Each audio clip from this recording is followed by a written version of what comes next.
Napapanahong issue sa larangan ng politika, showbiz, tatalakayin, himayin, re-reaksyonan ng J. Guevara TV. J. Guevara TV nga po pala, isang reactor ng mga viral issue na nagaganap dito sa Pilipinas. Yung sinabi ni Baby M, Baby M, tungkol sa West Philippine Sea. Hala, sige, laban lang sa West Philippine Sea. Gutom na yung mga mangingisda doon. Nanindigan si Pangulong Bongbong Marcos na kailanman hindi titiklop ang Pilipinas at hindi natin isusuko ang ating karapatan. Wala naman nagpapasuko sa iyo ah. May nagpapasuko ba sa kanya? Parang wala naman nagpapasuko sa kanya na na yung about dun sa may nagpapasuko ba?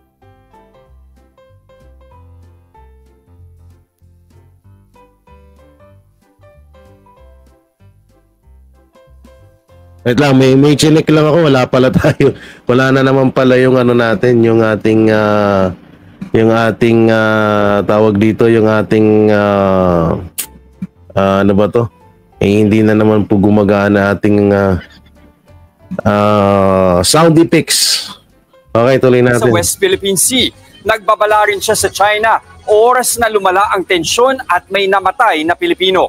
May mamamatay talaga na Pilipino dyan. Alam niyo kung ano yung mga mamamatay ng mga Pilipino? Yung mga mangingisda. Dahil wala na silang maipakain sa pamilya nila. O kaya mamamatay na talaga sila dyan, ha? Oo, puro kayo ganyan eh. Oo. Puta, mutay na Pilipino. Kayo papatay mismo sa mga Pilipino. Kayo mismo yung papatay sa mga Pilipino dahil imbis na kausapin nyo ng maayos yung China para makapangisda ng maayos yung mga kapwa natin Pilipino dyan, pero kung nakikipagmatigas pa rin kayo. Kesyo kayo malakas, kesyo ganito ganyan, pero yung mga mangingisda gutom na. Tsaka tama nga naman, sino ba kasi nagsabi na sumuko na siya? Wala naman nagsasabi sumuko ka. Bakit ba lagi kang parang guilty ka lagi parang gusto mo lagi sumuko. Ano meron? Wala naman nagpapasuko kay BBM, bangag lang talaga siya.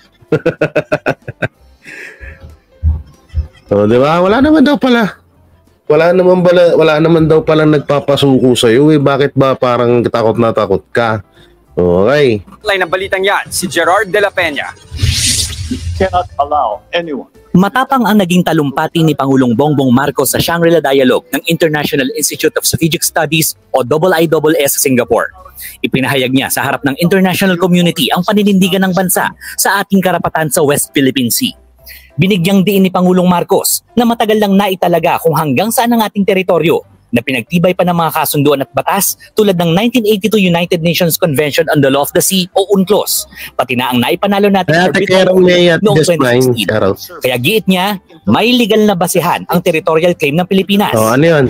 The lines that we draw in our waters are not derived from just our imagination, but from international law. The life-giving waters of the West Philippine Sea flow in the blood of every Filipino. Wow! We cannot allow anyone to detach it from the totality of the maritime domain that renders our nation whole. Grabe, lupit talaga ni BBM, no? Pangako pa ni Pangulong Marcos. As President, I have sworn to this solemn commitment from the very first day that I took office. I do not intend to yield. Filipinos do not yield. Sakali umanong mas lumala pa ang tensyon sa West Philippine Sea, tatawagin na raw ng Pilipinas sa mga kaalyado nitong bansa tulad ng Amerika kung mayroon tayong Mutual Defense Treaty. Magsusumbong. Magsusumbong pala ang gusto ni Gusto nga talaga ng gera nito, no? Ito lang yung presidente na inilalapit yung mga nasasakupan niya sa sa gulo. Gusto niya magkagera. Kapag lalapit na daw tayo sa Amerika tsaka sa mga Singapore. Sa tingin nyo ba papayag ba yung mga yun? bubuwis nila buhay nila para sa Pilipinas. Tarantaduhan yan. Ewan ko kung anong merong utak to si BBM na medyo nalalabuan na talaga ako. Oo. Ano to? Sabi ni Barik, makipag-usap lang si BBM sa China, maayos na. Kaya nga eh. Ano kasi, pride kasi yung pinapairal. Pero, bagay, sabi nga niya naman, ako yung matapang ako. Matapang ako na presidente. Gutom ang bansa ko. Tapang ako. Yung importante doon, matapang siya.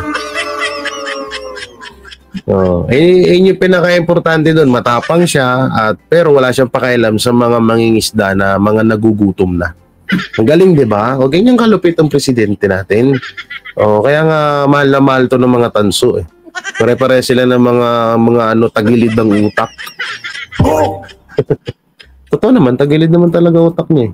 Nang matanong kung ano ang magiging trigger, umit siya nito. Ang sagot ng Pangulo, if a Filipino citizen is killed by a willful act, that is, I think, very, very close to what we define as an act of war. And therefore, we will respond accordingly. Nagkaroon din ng bilateral meeting si Pangulong Marcos sa Prime Minister ng Lithuania. Dito niya naman sinabing hindi siya nagtatrabaho para sa anumang makapangyarihang bansa gaya ng China, Amerika o Russia, kundi para lang daw sa Pilipinas. Mukhang pinaghandaan talaga ng international community na talakayin ang issue ng West Philippine Sea. Bago pa kasi magsimula ang keynote speech, si Pangulong Bongbong Marcos ay may nakausap namang opisyal ng pamahalaan natin. At marami sa kanila nagpahayag ng pagsuporta sa Pilipinas sa usapin ng agawan ng teritoryo. Nagkaroon ng pagkakataon na magka-bilateral meeting si AFP Chief of Staff General Romeo Browner Jr. sa mga counterpart ng opisyal ng ibang bansa. Marami raw ang nagpahayag ng pagkabahala, lalo na sa bagong pulisiya ng China kung saan huhulihin daw ang mga anilay trespasser sa South China Sea. We are happy about that because it only means to say that a lot of countries are interested in helping us with us. Ang tuwa pa dito yung mga bangag supporters. Ewan ko lang kung may kasi bagay.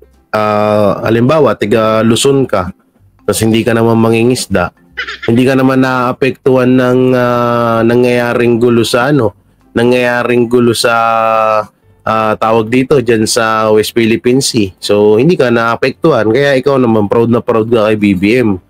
Pero kung titignan at papakinggan mo yung hinanaing ng mga mangingisda doon, dyan lalong-lalo na dyan sa karburasyon na yan, saan sila palagi nangingisda, ay talagang gutom na sila. Sa kadahilanan nga na itong yung mga mangingisda ay hindi na nakakapasok kasi binubomban na sila. 'Di ba may interview? Di pa ba sapat yung interview sa inyo ng mga mangingisda? Na sasabihin nyo binayaran na naman. Anak ng teteng lagi na lang binayaran. Alalahanin nyo, kamera ang nag-interview nun malabo naman na makapasok ang mga doon. Malabo naman makapasok yung mga Duterte supporters doon. Ito na yung kawawa yung mga mangingisda rito. Paano kasi hindi nila pinigilan yung pampam na nagpunta dyan para nagbigay ng ayuda, tapos ngayon napikon ang mga Chinese, iyak ang bansa. Tanginang kawa. Ako naman dito, naahawa ako dito sa mga mangingisda, sa mga mangingisda na talagang hindi nga sila makapaghanap buhay sa kadahilanan nga na etong China or etong West Philippine Sea, ito yung pinaka main nila pinaka number one spot nila sa pangingisda. Sa pangingisdaan ay hindi sila makapangisda kasi binobomba sila diba? Kung yung barko nga natin umatras, diba?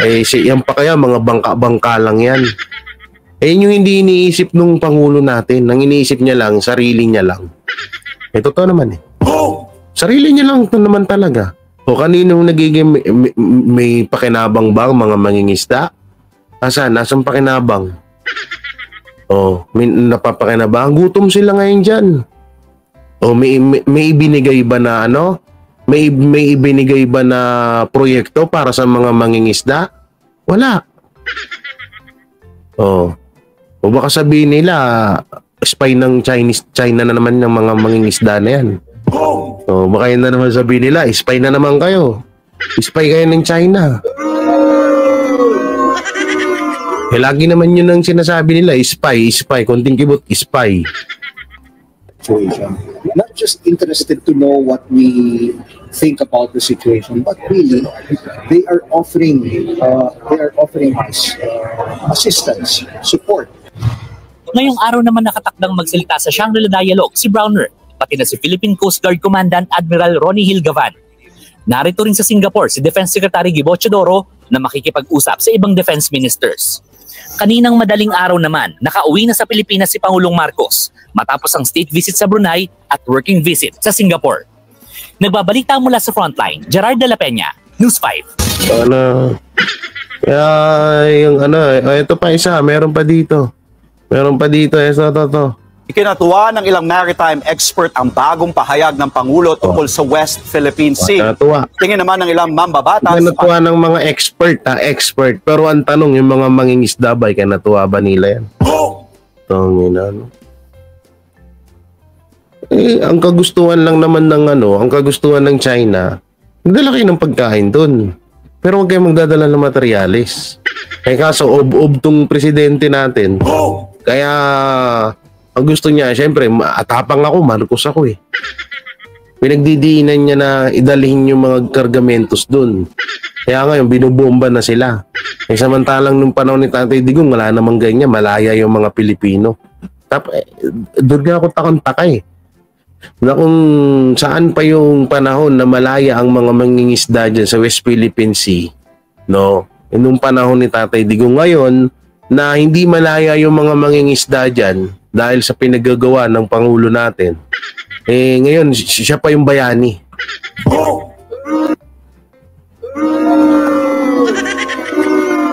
Ang lupit, diba? Bayani naman, ano na siya ngayon? Bayani na siya, yung pinupuri. Pero yung mga mangingisda, gutom. Patunay ito na matatag ang pagdepensa ng bansa sa ating teritoryo. Nasa frontline ng balitang yan, si Reynel Pawid. Pinuri ng mga maritime security expert ang naging talumpati ni Pangulong Bongbong Marcos. Talumpati. Ito nga yung sinasabi kanina, no? Puring-puri daw. Pero ang tanong, may impact ba sa Pinas? Shangri-La Dialogue sa Singapore. Ayon kay Dr. Chester Cabalza, matalino ang mga binitawang salita ng Pangulo. Ang tanong, mangyayari kaya? Sa agawan ng teritoryo sa West Philippine Sea. He answered it in a way that it is diplomatic and at the same time very truthful. Mabubusog kaya tayo dun sa maganda niya. Lahat naman ng mga politiko magaling magsalita naman talaga yan. Ha? Anong purpose nung magaling magsalita na yun? Nakakaano ba yun? Mabubusog ba yung mga Pilipino doon? May mapapala kaya yung bayan natin? Baka nga. For the cause of the Philippines. Bagay, si BBM talaga, magaling talaga magsalita yan. Diyan nga, nabudol nga tayo sa Talano Gold eh. Tsaka sa 20 kilos na bigas eh. Talagang magaling magsalita. It's a global issue and it's not only about China and the Cayman countries. So, napakalaking pronouncement itong ginawa ng ating presidente. Ganito rin ang komento ng defense analyst na si Dr. Renato De Castro. Sa isang forum kanina, sinabi ni De Castro na direktang naipahayag ni Pangulong Marcos ang posisyon ng Pilipinas sa West Philippine Sea nang hindi nagpapalala ng tensyon. Well, it's strong but it's very sophisticated for smart. Hindi na nagpapalala ng tensyon. Putik. Ang dami mga iyanan nga natin. Subtlety. I don't think we could ask for anything more. But the message has to be formulated in a manner that, in a way, will not antagonize anyone. So, ayun yung tinatawag natin ng Goldilocks principle. Okay, Sir Jake, shout out. Not to go. Approved din sa professor at geopolitical analyst na si Don McLean Hill ang lahat ng nabanggit ng Pangulo sa kanyang talumpati sa makasaysayang Defense Summit. Napaka-refreshing na pakinggan is that our President highlighted the Philippines' vision in the Indo-Pacific. The reason is that the Philippine territory as an archipelagic state, our internal water, our exclusive economic zone. Pinuri rin ni House Speaker Martin Ito na stop. Waldes si Pangulong Marcos na naipakita raw ang kanyang matatag na pamamahala at ang kanyang pangakong protektahan ang soberanya ng Pilipinas. Nagpo-focus lang dun no? Pero ang galing din ni BBM Para nga naman hindi masyadong gahol or hindi masyadong nagagamit yung pera nila para sa ikakaganda ng ating bansa, nagpo-focus na lang sa West Philippine Sea. Sa West Philippine Sea kasi, una-una wala naman masyadong wala naman masyadong pondo na inilalaan dun. Oo, katulad ngayon yung Sierra Madre hindi na maipagawa kasi nga binubomba sila. So ang ganda nga nung purpose. So sa madaling salita, focus lang tayo sa West Philippine Sea. Hayaan na natin yung ibang mga problema sa bansa natin. Doon na lang tayo sa West Philippine Sea sa West Philippine Sea. Doon kasi wala masyadong gagastusin doon. Katulad niyan, yung sa bigas, 20 pesos per kilo ng bigas. May madami-dami pa tayong gagastusin dyan. Maraming pera na ilalabas dyan para bago mangyari yan. Sa West Philippine Sea, wala. Magpa-awa epic ka lang, magpabomba ka lang na magpabomba. Awang-awa na sa iyo yung mga tao. Diba? Okay na yun. Mas okay na yung gano'n kaysa yung tawag dito, kaysa yung sa bilihin ng yung pagbaba ng presyo ng mga bilihin. Malaking pera ang ilalabas diyan. Malaking pondo ang gagastusin diyan. Ang tanong, may pondo pa ba? Ayun yung pinakatanong diyan. Ang tanong, may pondo pa ba? Meron pa kaya? Nabalita ko nga, wala na nga daw. Nagbabalita mula sa Frontline, Rainiel Pawid, News 5. Ang galing no? Pagkatapos talagang nga talaga utak nga talaga yung ginamit nila. Utak talaga yung ginamit nila. Kasi nga tawag dito sa West Philippine Sea nga wala silang masyadong trabaho dun. Paawa-epek lang ng paawa-epek. Gusto lang talaga nila magalit yung tao sa mga Duterte. Palabasin lang ng palabasin na kaya sila binobomba is dahil sa mga Duterte, kaya sila inaaway ng China is dahil sa mga Duterte. Pero yung yung mismong totoong issue wala, hindi na napapansin kasi nakapokus lang lahat ang mga tao sa issue ng West Philippine Sea. Pero pagdating sa mismong main natin, sa mismong problema ng bansa natin nga. Ano to? 20 na lang sukli sa 100 pang 1 kilo ng bigas. Tama naman. Nag-20 na yun naman. Ayun pala ibig sabihin ni BBM. Nagawa ba yan ni Duterte? Anong sabi ni Duterte nung oo, nanalo tayo pero papel lang yan. Ewan ko sa'yo. Ano pa ba pag-usapan natin? Sama natin komento ang isang ekonomista kaugnay sa kasalukuyang estado ng palitan ng piso kontra dolyar. Si MJ Mondihar sa report. Isa pa to.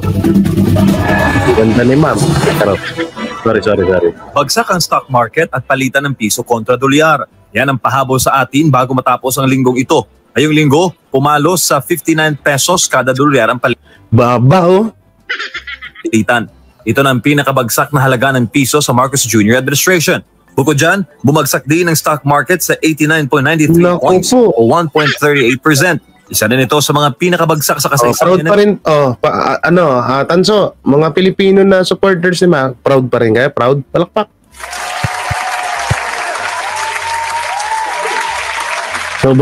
Sobrang taas ng natin, no? Stock market, Paalala po, ulitin ko, in history to, in history. Kalay. Piso sa Marcos Jr. administration. Bukod dyan, bumagsak din ang stock market sa 89.93 points o 1.38%. Isa din ito sa mga pinakabagsak sa kasaysayan ng Philippine stock market.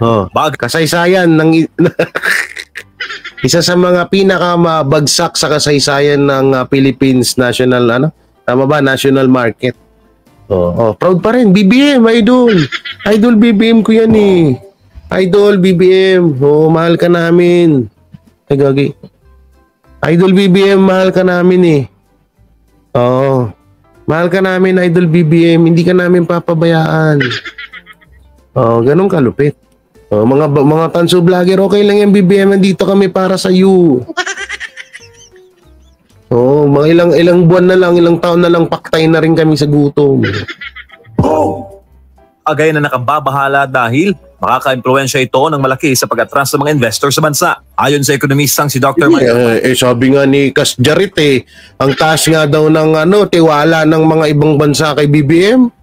Ayan itong balitang to. Baka sabihin nyo, fake news na naman to, ha? Nasa, naka-audit yan, ano yan sa mismong natin, ano nyo dyan, tawag dito, i-research nyo, baka hindi nyo alam. Tayo na proud sila. Yan, taas ng ang taas ng marketing ratings ni BBM. Tayo na yan, kasaysayan na, bagsak na yung ekonomiya natin. Anak ng tetay. Kaya proud na proud pa. Batu, malaki ang kinalaman dito ng political climate sa Pilipinas. Kabilang na dyan ang tensyon sa mga pinagagawang teritoryo sa West Philippine Sea. I think yung political situation... Anong hindi kasi bababa yung ating market, unang-una, lahat naman ng mga produkto halos dito sa Pilipinas ay galing sa China. Di ba? Di ba ako nagkakamali? Sino ba yung pwedeng mag-correct dyan sa akin? Halos yung mga ibang mga kinakain natin galing sa China yan. Ibang nagagamit natin sa pang-araw-araw galing sa China yan. Ibang mga natin galing sa China. Tapos ngayon ang masama ang China. Ngayon na tinatarantado nila ng paulit-ulit ang China. Tingnan nyo, hindi lang naman China ang kundi buong mundo ayaw na halos sa atin. Anak ng teteng. Katulad yan. Yung mga truck na hinaharang nyo sa maisog. Saan ba galing yan? Galing China rin yan. Wag mayabang bangag. Hindi kayo ng isa. Israel na kompleto ang gera. Hanggang ngayon may gera pa rin. Walang investor na gustong mamuhunan dahil sa banta ng gera. Tama. Hindi kasi ganito yan. Una kasi kapag nagkagera, alam nyo, ang kikita lang talaga dito, yung sino pa ba? Sino pa ba kikita pag nagkagera? Magkakaroon ng malaking pondo yan gera ngayon, pagtapos ng gera, sino kawawa? Presidente? Yung mga nasa gobyerno? Sino kawawa? Tayo. Kaya nga pilit na inaharang ni Tatay Digong yung magkagere. Kaso gustong-gusto ng presidente natin. Sarap daw kasi. Sarap nga naman kasi unang-una, pag nagkagera, nasa kanila yung pondo. Sila may kinabang ng pondo. Parang ngingay. Yun. Tapos tayo dito, gutom. Tapos yung mga tanso, bagay, may stock naman kayo na 13 billion pulburon. Hindi naman sila magugutom dun Ikaw ba naman istockan ng 13 billion pulburon? Tignan nyo, nawala na nga pang-stock yan pag nagkagera sa mga Marcos supporters. Para lang sa kanila yan. Halimbawa, umabot ang gera ng mga 3 to 3 months. Matagal-tagal nilang konsumo yung 13 billion pulburon. Tuwang-tuwa nun si Nino Barsaga at si Macmac Pablo. Pati si Untog. Tayo, kawawa tayo. Kasi ang hindi naman tayo gumagamit. Yung mga tanso vlogger, tanso supporters, halos lahat ata gumagamit yung mga yan. Paano hindi mo masasabihan na hindi gumagamit? Walang yan, utak, lusaw. Bro, mo saan ka nakakita na proud ka pang magkagera? Sino bang tao na proud magkagera? Yung mga tanso vlogger. Tapos anti-China daw sila. Tapos kami daw pro-China. Ngayon na bumabagsak yung ng Pilipinas dahil sa ginagawa ng presidente nyo. Asan na yung Talano Gold? Magagamit nyo ba yun? Sige, ilabas natin yung Talano Gold. Yung Buddha na yan. Maiyahon kaya ang Pilipinas niyan sa kahirapan? Tangina nyo, mga bubo. Diyan sa Pilipinas, at isama nyo pa yung geopolitical risk, because of our relationship with China. I think it's taking its toll and it's manifesting na sa state ng financial market sa ating bansa. Gagalaw naman daw ang Bangko Sentral para agapan ang epekto nito sa ekonomiya.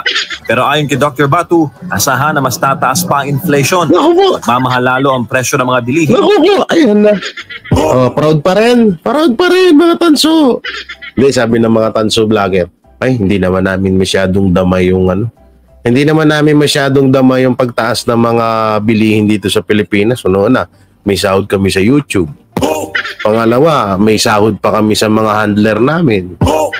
Pangatlo, kapag naubos nga yung mga bigas dito sa Pilipinas, marami kaming konsumo na pulburon. Nandiyan yung 13 billion na pulburon. Hindi na nga natin alam kung nasan na. Diba? Kaya malakas loob ng mga tanso vlogger. Kaya nga todo support sa Marcos samantalang sa panahon ni Duterte, di naman nangyari ito bumagsak yung partida, nagka-pandemic pa tayo nun ngayon, may pandemic ba? Wala. Kapag naranasan nyo yung hirap, nararanasan nyo naman na ngayon. Pero pag halimbawa yung tipong yung magsasahing ka na wala ka na may pansahing. Sa sobrang mahal ng bigas. Halimbawa, ang araw mo, halimbawa construction worker, ang araw ng construction worker ay umaabot ng 500 plus. Labor pa lang yun. 500 pesos per day. Yung merienda pa nun, at sigarilyo kung nagyoyosi pa, aabot ng 150. So magkano na lang? 350 na lang. So 350 yung uuwi, pamasahe pa. Hindi na lang, 50 pamasahe. Hindi 300 na lang may uwi sa bahay. Addict pa yung construction worker. Yung 100 ipang titira pa. Tapos yung 100 ulam, magkano? Tuyo. Itlog tsaka sardinas o kaya noodles, 100. Tapos yung 100 pambiling bigas. Kinabukasan, nga.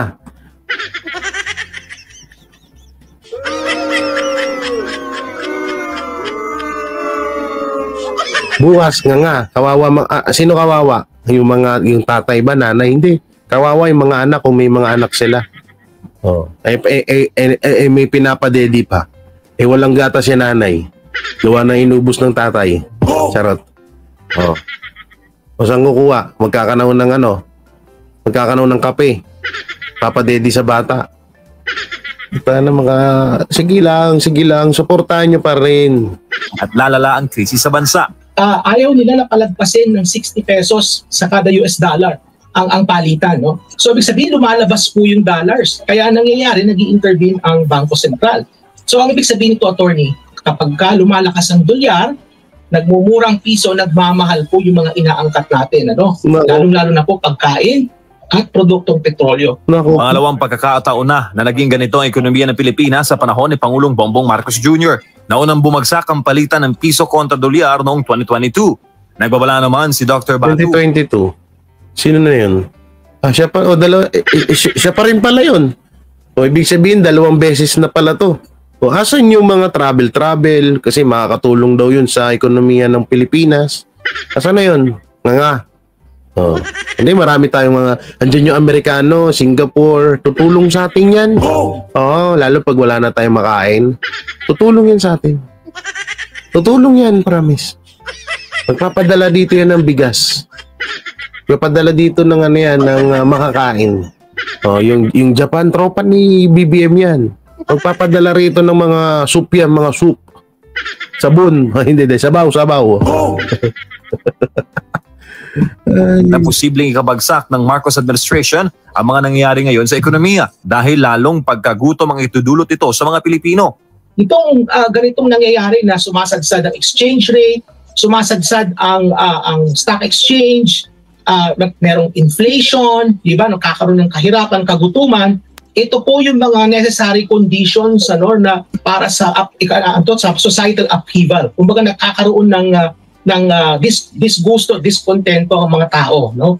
Sabi niya, posible ring sapiti ng pamahalaan ang nangyari sa mga lider ng Asian financial crisis sa huling mga yugto ng 1990s. Yan ay kung walang matinong solusyon ang economic team ng gobyerno at sasandal lamang sa mga tinawag ni Dr. Batu na textbook economics, mga economic forecast na malayo sa tunay na nangyayari sa ground. Kung hindi nila to talaga pagtutuunan ng pansin, MJ, dalawang beses nangyari yan noon, pero alam naman natin pag nagtuloy-tuloy. Proud pa rin yan siya, mga tanso vlogger. Proud pa rin yan.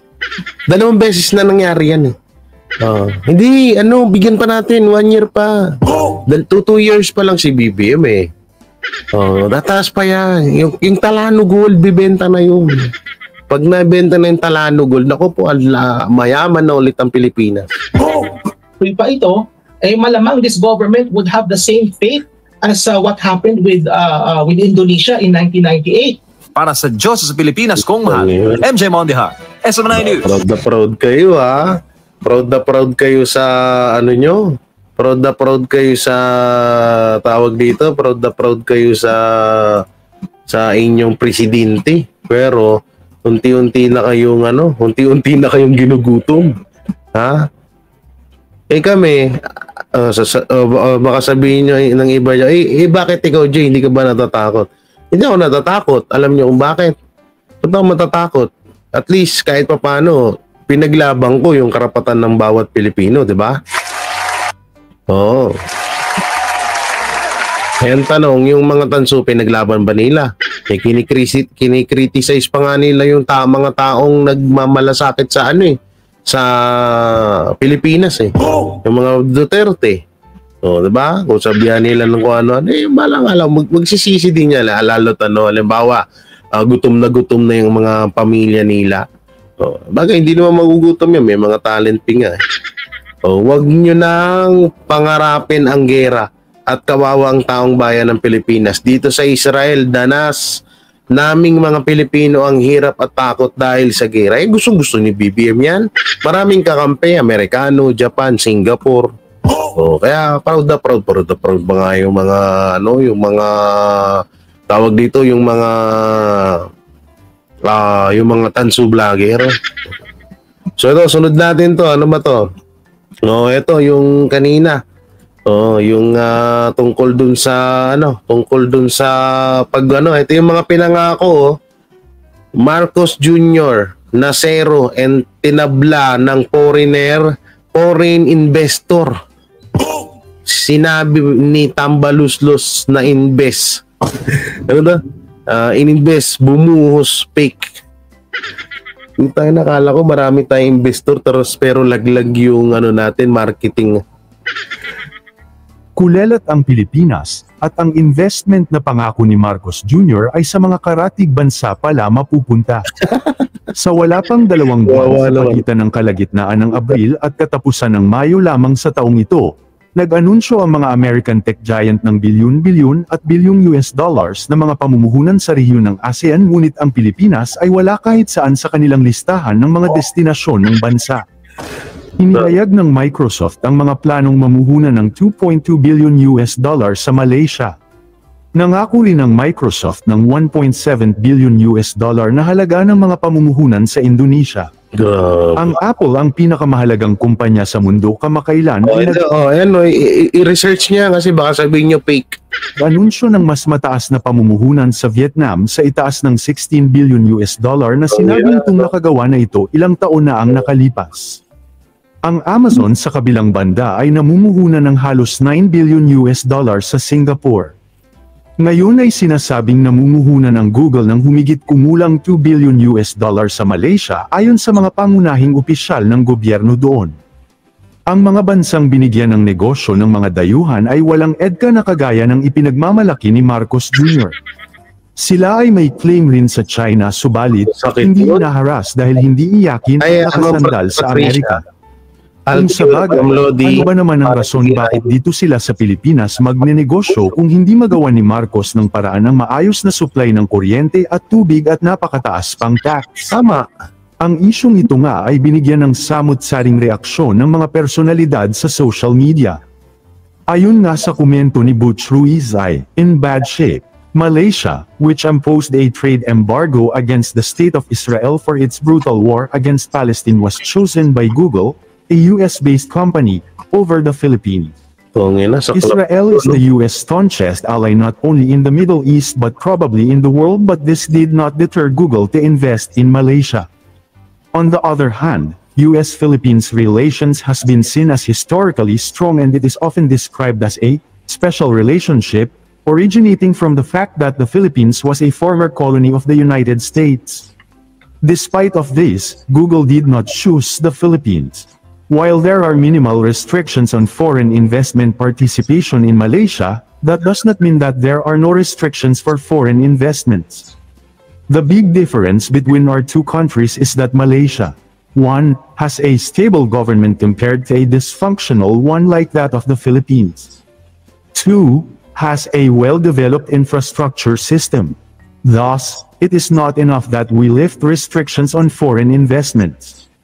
It is not enough that we are friends with the United States or any country. In Malaysia, shape up first. Asan na yung pinagmamalaki ni BBM na maraming investor mag-i-invest dito sa Pilipinas? Ano na nangyari? Nga na. Ganun na lang yan. Sasabihin niya naman, ano idadahilan? Hindi kasi yung unang administrasyon maraming utang na iniwan.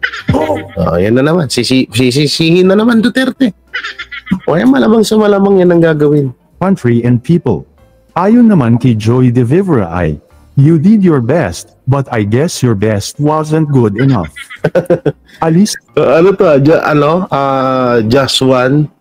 Did you best? Guess your best was good enough. Na bongbong. Good enough. There we are. Marcos. Congrats, Malaysia.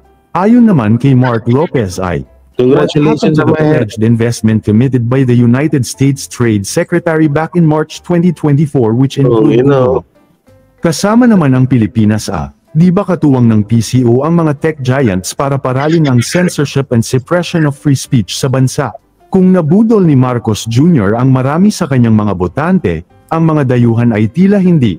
Pero sa susunod na halalan marahil pati i-endorse ay tiyak madadamay pa. Asang-asa tayo, no? Yabang na yabang yung mga tansu vlogger, maraming maraming endorsement. Tapos nag-aasan tayo na tutulungan tayo ng ibang bansa. Pero nangyari sa Malaysia na punta. Nawawa naman bansa natin. Tapos yung mga ulupong na mga tansu dugyot supporters, tuwang-tuwa pa rin. Gutom na sila, tuwang-tuwa pa rin. Kala siguro ni Bibi madali lang may gera. Tignan nyo nga ang Gaza kung ano itsura ng nakaraan, gulo.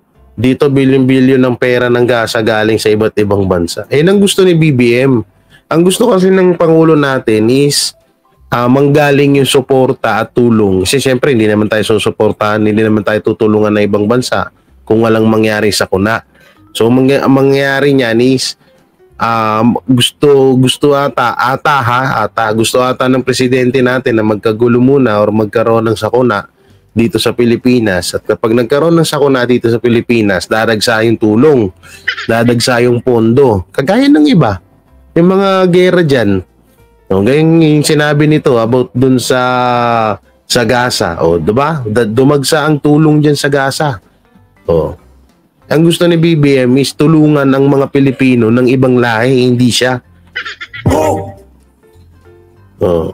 Parang nilalaro na lang ang pambobola dahil marami pa rin naman naniniwala na mapapayaman niya ang bansa natin.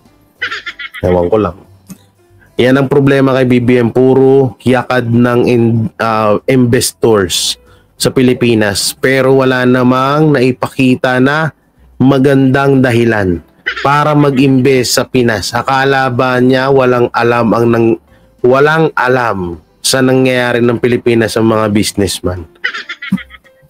Yun na nga yaya ka ng yaya na mag-invest ka sa Pilipinas. Tapos, ikaw, palaaway ka.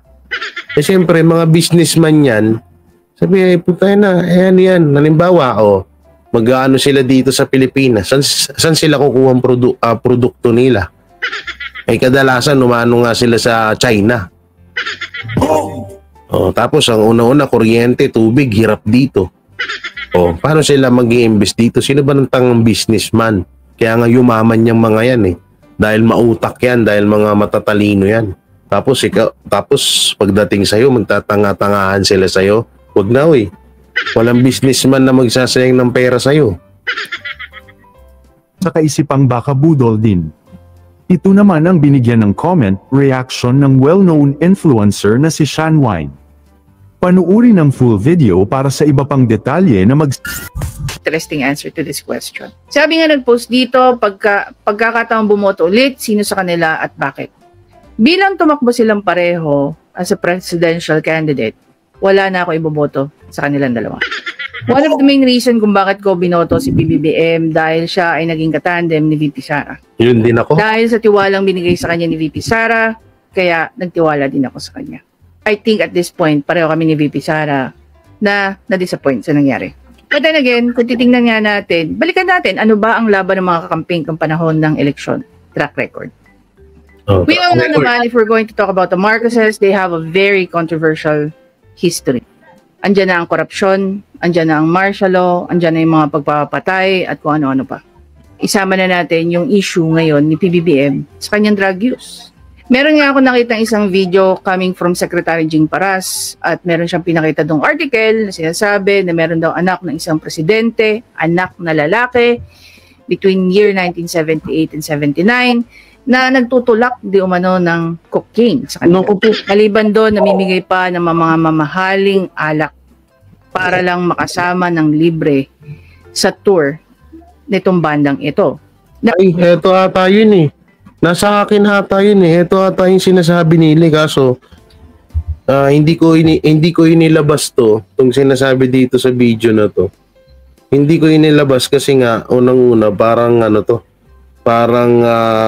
parang fake news daw kasi nga walang 100%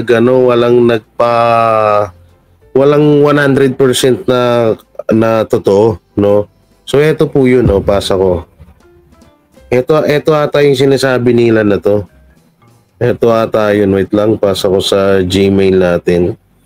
Ito po yung sinasabi nila. So ito, hindi ko naman mo sinasabi na 100% na legit. Kasi nga ipinost lang yan na nakita ko.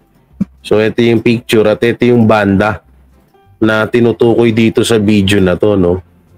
Tinutukoy dito na hindi ko alam kung ito. Pakikita natin. Wait lang, medyo loading lang, no? Isang banda to. So, dati pa to, 1972. Ano ba? Wait lang. Paano ba? Makasama ng libre sa tour nitong bandang ito. Now, kung pupunta naman tayo dito kay Mama Lenny, as we all know, naging toxic lang siya nung panahon ni PRRD. Walang bahid ng korupsyon ang pamilya ng mga Robredo. So far as we speak, wala pa naman tayo naririnig na ikinakaso dito kay Mama Lenny. So, as of today, napakalinis pa rin ang kanyang track record when it comes to graft and corruption. Wala rin si Mama Lenny controversy about drug use. At nung Vice President si Mama Lenny, walang ibang namumuno kundi siya. Pero ano nga ba ang mga ginawa ni Mama Lenny nung panahon? Ito yun, pakita ko sa inyo. Ito yung banda. So, ayan yun, Ito yung guys, yung sinasabi dyan sa video. Yan, Ken Richard, remember son of one overthrown dictator from the Philippines in an interview with. So, yan, may nakalagay dito. Yan, binilugan, yan. Well, remember, there's a homecoming tour in England, something in 79 or 78 or 79. He's young kid who is the son of the President of the Philippines. Oh, so baka AI na naman to, sabihin. Baka sabihin na naman nila AI. So ito, wala naman tong 100% na pinatotohanan. Oh, so ayan po yung ito si BBM ayan po yun. So ayan yung kinukwento dito sa video, no, na di umano ay son of a president. So noon pa naman pala talaga may mga issue na agad dito kay Pangulong Bongbong Marcos, no, na ito talaga ay nagtitake or gumagamit di umano. Mahirap na, baka pagurgur tayo. So yan, etong pangalan to. Wait lang, nawala ako. Yun nga, ibig sabihin, bago lumabas yung mga pidayalik na yan, bago magsalita si Tatay Digong na may may mga tawag dito, may mga issue about na gumagamit or nagtitake ng pulburon netong si Marcos Jr., no, bago malaman natin yan or bago lumabas yan sa bunganga nila Tatay Digong at nila Maharlika, nila Morales, ay noon panahon ay meron na talagang ganitong issue sa kanya. So ito nga yun, no. So ito nga yung banda na yun. So dito nga ito Rolling Stones ang pangalan ng Stones ba to? Stones. So New Musical Express. So yung kitang-kita sa The Kid, no? Talagang luma yung no? Luma yung article, eto guys, malabo nang maging to. Malabo na maging fake to kasi lumang-luma yung article, lumang-luma yung article. Talagang sinabi, well, I remember when he had this homecoming tour in England. Sometimes in 78 or 79, there was this young kid who is the son of the President of the Philippines. She hung around with us for 2 months, riding with the tour bus and plane, staying in hotel, and acting like roadie. Ano to ibig sabihin ng roadie? Ano ibig sabihin ng roadie? Hindi ko magets yung roadie. She like act. Tama ba? Acting like a roadie. Ano ibig sabihin ng roadie? Research nga natin. Roadie. Who's the fucking shit of meaning of roadie? Roadie. Okay, research natin. Roadie meaning, roadie. Tagalog, wait lang. Tagalog, translate. Ba't iba'y lumalabas dyan?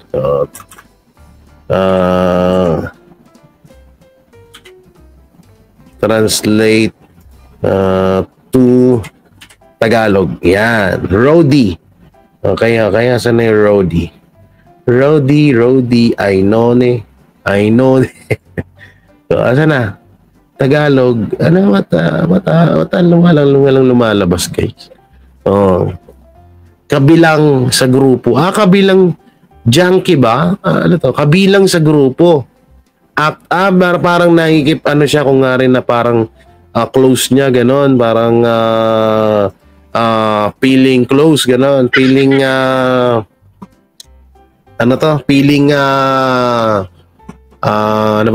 feeling membro ng banda, gano'n, no? Itangin ang yan. Roadie, Okay, may bago ka ng pangalan. Hindi ka na si Kuting at si The Junior, ikaw na si Roadie. Roadie! Grabe to. Ano to? Like a roadie, she's provide kilos and kilos of cocaine. Grabe, kilo daw, guys, kilos and kilos of cocaine. Grabe. Ay, nako. Ewan ko lang kung totoo to, ha? As in rowdy. Rowdy ba? Rowdy. Oh, feeling ba bandadista? Ganyan talaga, pag sabog ka eh. Oh. Rowdy Duterte yan, Jay. Ano? Rodigo Duterte.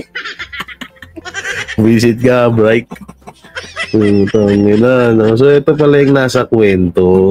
So, ngayon, at least ngayon, gets ko na yung yung Rowdy, I know ne. So, yan, no? Tagal niya, no? So, ibig sabihin, mas maganda yung, interviewin to si, Kent Richards. Oh, Kent Richards, are you there? You wanna interview? Ha? Okay, kaso patay na ata yan, no? Rowdy Skalat. Ano ba talaga ibig sabihin ng rowdy? Hindi naman kailangan ng punch hole dahil newspaper yan noong 1986. Nilabas sa balita. So, ibig sabihin, legit nga to. Diba? Baka ito yung sinasabi ni Marlican na pulburon na, no? Oo. Uy, pwede ha? Hindi kaya yung sinasabi ni Marlica na pulburon video ay etong, kasi mambali-balita nga daw, may video rin to eh, na gumaganon sila. Oh. Ganon. O, alam ko meron ha. O. Hindi yan totoo. Dilaw ang nagpalabas niyan. Dilaw ba? Sisihin ng mga dilaw. Kaso sisirain, ito lang ang dito. Sisirain ba ng pangalan ni Kent Richard noong 1986 na ipalabas tong ganito? Na international sila. Masisira pangalan nila dyan pag nag-fake news sila. Di ba? Huwag maingay, please. Ba't huwag maingay? Ito naman to na, kinig ka na nga lang dito, reklamo ka pa. So grabe, no? Rowdy talaga. Nakaka-rowdy, guys.